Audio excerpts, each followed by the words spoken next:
ये जनाब कभी ना कोठे चो निकल के बाहर वेखण तो ता जनाब ना कोई शै समझ लगे। ये तो जनाब जी अंदर बैठे सुख प्रोग्राम लेंदे पैन जी। इस वसी हुकूमत से जी बड़ा खुश हैं। बहुत बहुत शुक्रिया सैफ साहब, बहुत बहुत शुक्रिया सरदार सैफ साहब। जी आपने कॉलर की बात सुनी? जी कॉलर की आपकी कॉल से हम काफ़ी आपके प्रोग्राम का फॉर्मेट क्योंकि ऐसा है और अभी बड़ी अच्छी बात है कि हम कॉलर्स की बात ले रहे हैं। मतलब इसका फॉर्मेट ही ऐसा कि हम पब्लिक को ऑन बोर्ड लेना चाह रहे हैं, पब्लिक को ऑन बोर्ड लेना चाह रहे हैं और उनको एहसास हो कि हम उनकी बात सुन रहे हैं। बेशक जो हम पे फर्ज है कि ऐवान के अंदर जाके इनके इश्यूज को हाईलाइट करना, और मेरे ख्याल में ये सारे इनके वो जेन्युइन मसाइल हैं जो सबको पता है। सबको अब जैसे वो पूछ रहे हैं कि जी आपके एमएनए इलाके के कहाँ है, सैलाब आया है, वो कह रहे हैं एमएनए की तो शक्ल नहीं दिखाई दी। अच्छा, एक दूसरा इशू कि आपने हमेशा ये बात की, आप सारी गुफ्तगू में आपने ये बात की कि अवाम क्यों इलेक्ट करते हैं अवाम, तो उसके मतलब जवाब एक छोटा सा मेरे जहन में ये बात है कि इतनी सादा लू अवाम को भी ये हमारे इलेक्टेड मेंबर्स जो बेवकूफ़ बना देते हैं। नहीं, अवाम अब सादा लो नहीं है। सुन लेना। और दूसरी, आप लोग उससे भी उन्हीं अवाम में से आप भी इतने सादा निकले। 8 साल वो भी आपको बेवकूफ़ बना के शौकत अजीज निकल गया, परवेज़ मुशर्रफ निकल गया, और आज आप मेरे सामने बैठी ये कह रही हैं कि जी हम होना चाहिए, करना चाहिए था, नहीं किया। देखें मेरी बात सुने नईम साहब, शौकत अजीज कैसे निकल गया और मुशर्रफ साहब कैसे निकल गए, एनआरओ किसने लिया और किससे लिया, ये सारी दुनिया को पता है। इन्होंने उनको सेफ पैसेज दिया पीपल्स पार्टी की हुकूमत ने और ये अंदर आए, ठीक है। तो ये एनआरओ किसके फायदे का था, किसने सौदेबाजी की और किसके साथ सौदेबाजी की, आपस में हुई ना। वो बाहर चले गए, ये अंदर आ गए। नहीं, आप भी जिनके साथ ही वो भी तो कहते रहे हम 10 साल तक इनको वर्दी में इलेक्ट करवाते रहे। मैं तो हम तो उनसे इख्तलाफ हो गए ना 10 साल में वर्दी से इलेक्ट करने वालों से। इक़्तिदार नहीं रहा वो तो उसके बाद इख्तलाफात हुए ना। इक़्तिदार में जब वो थे भी उस वक्त इख्तलाफ क्यों नहीं होता? भी इख्तलाफ था। मेरा तो हमेशा इन लोगों से इख्तलाफ रहा है, विच इज ऑन रिकॉर्ड। आपको अगर मेरी सियासी एफिलिएशन का पता हो तो वो मुझे इसलिए बुरा भी कहते थे कि मैं हमेशा पॉइंट आउट करती थी चीजें। हमारे हुक्मरान इतने मतलब तेज हैं, उनको तो मेरा ख्याल रोटी, कपड़े और मेरा ख्याल मेडिसिन और दूसरे एजुकेशन, इन रोटी से ही निकलने नहीं दिया जाता। तो वो क्या सोचेंगे, क्या करेंगे? किनको नहीं निकलेंगे? अवाम को। आप लोग नहीं निकलने देते, हुकूमतें नहीं, फिर भी वोट डालते हैं ना। टर्न आउट कम होता है। टर्न कितना है? मैं ये कह रही हूँ टर्न आउट कम होता है। जो पढ़े लिखे लोग, जो डोमिनेंट वोटर है, सोया हुआ, उसको बाहर निकल कर वोट डालना चाहिए, क्योंकि हर शहरी पे फर्ज होना चाहिए, वोटिंग को फर्ज कर देना चाहिए, मस्ट, जैसे बाहर के मुल्कों में है कि every citizen has to vote. हम यहाँ पे कहते हैं हमने वोट डाल के क्या करना है, जो आए उन्होंने भी बुरा किया, जो आएंगे हमें उससे कोई गर्ज नहीं। This pattern should be change. और पढ़े लिखे लोग वोट नहीं डालने आते कि जी हम क्या लाइनों में लगे, हम क्या बाहर निकले। एक दिन ये आप पे कौमी फरीजा होना चाहिए कि आप वोट डालने निकले, that will bring a difference. जी कुछ माना, इस वक्त कॉलर है लाइन पे। अस्सलाम वालेकुम।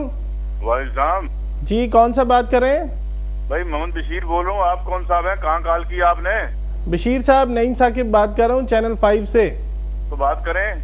ये हमारा प्रोग्राम है, क्या उसकी रिकॉर्डिंग कर रहे हैं, क्या अवाम हुकूमत से खुश है, ये टॉपिक है, इस पे आप कुछ कहना चाहेंगे? क्या टॉपिक फरमाया आपने? क्या अवाम हुकूमत से खुश है? जी खुश हैं, बड़े झूम रहे हैं दिल खुशी से उनके साथ। भाई क्या हो गया, अवाम खुश लगते हैं आपको? क्यों? कुछ लोग भाई पागल खाने में फोन करें, कुछ 2-4 खुश मिल जाएंगे आपको। क्या मतलब? हुकूमत तो कहती है अवाम बड़े खुश है, हुकूमत भी फिर पागल खाने में चली गई है लगता है हमें। लोग खुश हैं, सैलाब में मर रहे हैं लोग, कीमतों से जो कीमतें थी वो दुगनी हो गई हैं हर चीज की, और आप कह रहे हैं अवाम खुश है। ये आप टीवी का प्रोग्राम कर रहे हैं? जी जी जी। तो ये अभी आ रहा है? जी अभी नहीं आ रहा है, इसकी रिकॉर्डिंग कर रहे हैं। अच्छा, तो क्या लोग कह रहे हैं कि वो खुश है हुकूमत से? नहीं, ये टॉपिक है, हम आपसे आपकी राय लेना चाह रहे हैं। तो भाई मेरी क्या, सारे पाकिस्तान की राय है, लोग खुश हैं? बिल्कुल खुश नहीं है, सड़कों पे बैठे हैं। ये सैलाब के बाद जो हालत है आप देख रहे हैं, महंगाई की हालत आप देख रहे हैं, और आप जो है वो हुकूमत को खुश करने की कोशिश कर रहे हैं ये सवाल करके। नहीं, ये मैं सवाल नहीं कर रहा, आपकी राय ले रहा हूँ। नहीं, आपको लोग खुश लगते हैं वैसे? नहीं, मैं तो अपनी राय नहीं दे सकता, मैं तो आपसे पूछ रहा हूँ, आपकी राय ले रहा हूँ। मेरी नहीं, ये बहुत सारे मुल्क की, ये 2-3% लोग बड़े खुश हैं। कौन से 2-3% लोग जो है ना? जी जी। जो ये बड़ी बड़ी गाड़ियों वाले हैं, बड़े बड़े कोठियों वाले, ये बड़े खुश हैं, ये हमेशा खुश रहते हैं, अवाम खुश नहीं है। बहुत बहुत शुक्रिया बशीर साहब। जी कॉलर की बात सुनी आपने?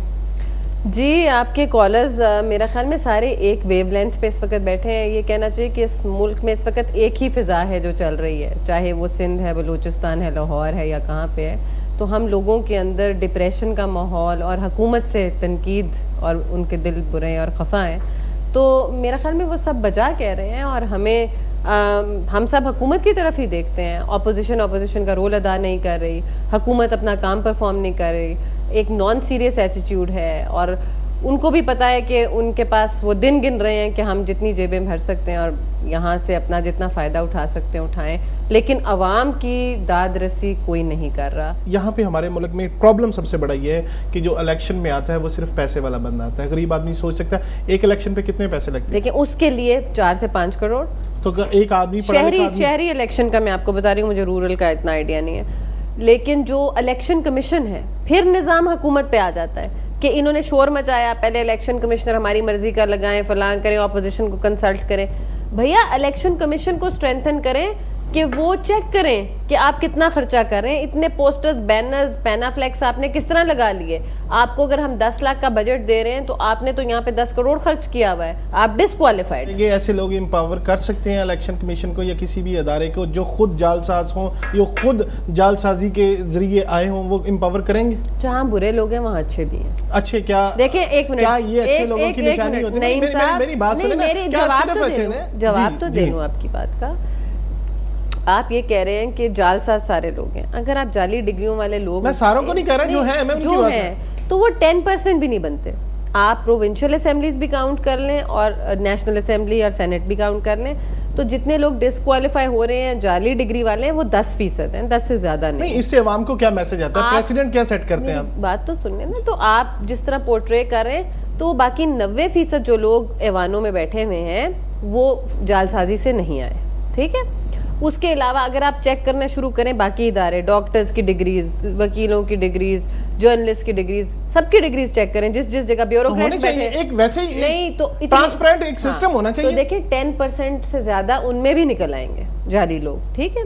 तो आप उसमें सिर्फ हम क्योंकि एक लाइमलाइट में होते हैं पॉलिटिशियंस, तो इसलिए वो ज्यादा क्रिटिसाइज होते हैं। 2 wrongs doesn't make 1 right। मैं इसकी हमायत नहीं करी कि उन्होंने सही काम किया, मैं कह रही हूँ बहुत गलत काम किया है, धोखा दिया है, ओथ झूठा लिया, अल्लाह के नाम के ऊपर हाथ रख के झूठा ओथ लिया, तो ये सब चीज़ गलत है। लेकिन आप ये देखें कि जब गेहूं के साथ कई दफ़ा घुन भी पिस जाता है। हमें इस सिस्टम को अच्छा करना है। वो 90% लोगों में अच्छे लोग बैठे हुए हैं, सारे अच्छे 90%। मैंने कहा मैं भी अच्छे लोग बैठे हुए हैं। अच्छा, मैं भी। अब ये देखिए उसमें 50% तो अच्छे हैं, ठीक है। तो निज़ाम चल रहा है, हमेशा चला है उन 50% या 39% या 20% अच्छे लोग या काम करने वाले लोगों के ऊपर। तो हमें मायूसी की तरफ नहीं जाना चाहिए, हमें बेहतरी के लिए बात करनी चाहिए। मैं सिर्फ एक बात कर रहा हूँ, 63 सालों में आप लोगों ने मायूसी के अलावा, या हुकूमत ने, जितने भी हमारे पॉलिटिशियंस आए, मायूसी के अलावा दिया क्या है? आपकी उम्र 63 साल है? नहीं, 63 साल से देखते आ रहे हैं ना, सिस्टम का पता चल जाता है। देखिए, मैं ये गुजारिश करूं कि हमें होप लोगों को देनी है, नाउमीदी नहीं देनी। लोग अगले इलेक्शंस, देखिए 3 साल गुजर गए हैं, 2 साल रह गए हैं ऑलमोस्ट। अब लोगों को परफॉर्मेंस वे करनी चाहिए। मैंने कहा ना, शऊर आना चाहिए। यहाँ पे मिनटों का हिसाब होता है, आप सालों की बात कर रहे हैं। दुनिया जितनी तेजी से आगे जा रही है, आप कह रहे हैं कि 63 साल और गुजर गए, 2 साल और गुजार दें। हर गवर्नमेंट आती है 5 साल और गुजर जाए। आपके कहने का ये मतलब है कि आप मीडिया, अवाम, जो सारे, और मैं भी इवन, हम जो जमहूरियत का अलमबरदार बनते हैं कि जी जमहूरियत चाहिए, कंटिन्यूटी चाहिए, हुकूमत को डीरेल नहीं करना चाहिए, तो ये तो आज आप कह रहे हैं कि इसको डीरेल कर दें। नहीं, मैं डीरेल की तो बात ही नहीं कर रहा। आपकी बात ये नहीं, बात ये नहीं मैं कर रहा। मैं ये कह रहा हूँ कि हमें किस तरह ये, अगर हम ये बातें 8 साल आपने ये जब तक पहिया चलेगा, इसमें से लोग टर्न आउट होंगे। ना सिर्फ जो है जमहूरियत, वो मुल्क में तब आएगी जब पार्टियों में जमहूरियत आएगी, जब ये जो ऊपर बॉटलनेक्स बने हुए आनी चाहिए। मैं आपको एक मिसाल दूं, महातीर था ना, उसने 20-21 साल उसने हुकूमत की, इलेक्टेड प्रेसिडेंट रहा। आपको पता है उसकी एक बेटी थी, उसने एक कैमरामैन से शादी की थी। वो अभी तक, आज भी वो प्रोफेशनल कैमरामैन है। उसका बेटा तो वजीर आजम नहीं बना। यहाँ पे आप अगर बाहर भी बैठे हुए हैं, आपको पता है यहाँ पे अगर ये पार्टी का हेड है तो इसके बेटे नहीं प्रेसिडेंट होना है, इसके बेटे नहीं ये बन सकता। तो जब तक आप खुद इसको डिस्करेज नहीं करेंगे, आप लोग यही तो मैं कह रही हूँ, यही चीज तो हमें डिस्करेज करनी है और चेंज करनी है। हमें करनी चाहिए, हर बंदा ये करता है, करनी चाहिए, कौन करेगा? अकेला नहीं कोई कर सकता, ये पूरा निजाम सबको मिलकर तब्दील करना है। I am sorry if you expect I alone can bring a change, I am not expecting from you. If I expect you can bring a change, you alone can't do it. If you have to do it, all the media has to get together and you all have to bring a change, right? If we have to work together as a team. जहाँ पे मुल्क में अच्छे लोग, एक सोच रखने वाले लोग हैं जो समझते हैं हमें इस मुल्क के लिए काम करना है, लोगों का दर्द रखते हैं, हम सबको हाथ मिला के तब्दीली की तरफ काम करना चाहिए। और तब्दीली आ सकती है अगर हम एक अच्छा लीडर चुन लें, और वो लीडर तब आएगा जब पार्टियों के अंदर जमहूरियत आएगी। जो बॉटल नेक्स चंद खानदानों की इजारादारी बनी हुई है, जब तक वो नहीं टूटेगी तब तक तब्दीली नहीं आएगी। नाज़रीन, इसके साथ ही प्रोग्राम का वक्त ख़त्म हुआ। इस्माइला, हम आपका बहुत बहुत शुक्रिया अदा करते हैं, आपने बहुत सारा वक्त दिया। इस दुआ के साथ कि अल्लाह ताला पाकिस्तानी अवाम को खुशियाँ दिए। नाज़रीन, आप अगर रॉन्ग कॉल का हिस्सा बनना चाहते हैं तो हमारे एड्रेस पे अपने नंबर भेजें, हम आपको कॉल करेंगे ताकि आप हमारे प्रोग्राम का एक मुस्तकिल हिस्सा बन सके और आपकी आवाम, आपके जज्बात, आपकी आवाज़ सारी दुनिया तक पहुंच सके। नाज़रीन, प्रोग्राम का वक्त तो ख़त्म हो गया, लेकिन आप जाइएगा नहीं, एक छोटा सा क्लिपिंग आप दिखाते हैं कि पाकिस्तानी लीडर मुल्क से बाहर भी कैसी अच्छी हरकतें करते हैं। आइए आपको मैनचेस्टर में पाकिस्तानी कुछ लीडरों की हरकतें दिखाते हैं। है ना कि वो कहते हैं सच्चाई छुप नहीं सकती बनावट के उसूलों से, खुशबू आ नहीं सकती कभी कागज के। जी जी जी, बिल्कुल सही है।